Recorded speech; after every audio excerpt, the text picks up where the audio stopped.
از چوم باغ سورگلان وقت سحرگاه بخف.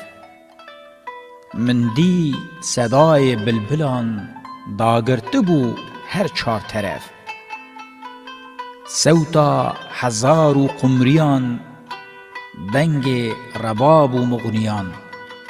تشبیه بزما بنگیان هفدنگ هفبون چنگ و دف.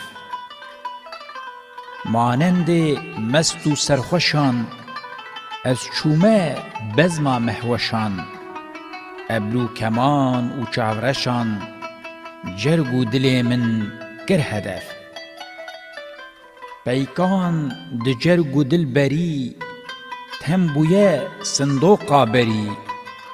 صدق اج حسنا و پری هیجا لمن کرب و گف.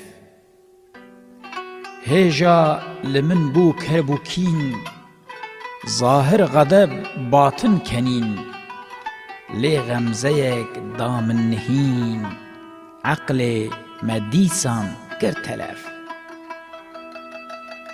دیسان حبیبا چاوبلک احسان دیگل من بو گلک.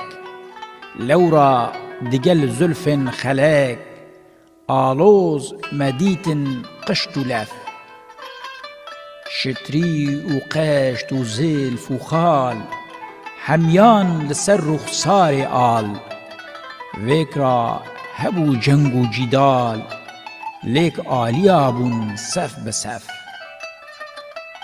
صف صف مدین ویکرا بجنگ هندک حبش هندک فرنگ. تیک دا پراندین وان غدنگ ویکرا هبو وان لاف و کف. ویکرا هبو دعوا و شر در بو لمن تیپا تتر. جیکرا کرین قلب و جگر ریحتن جدل خوینا بکف. ریحتن گلک خوینا دلان شهمار و زلفا سرملان.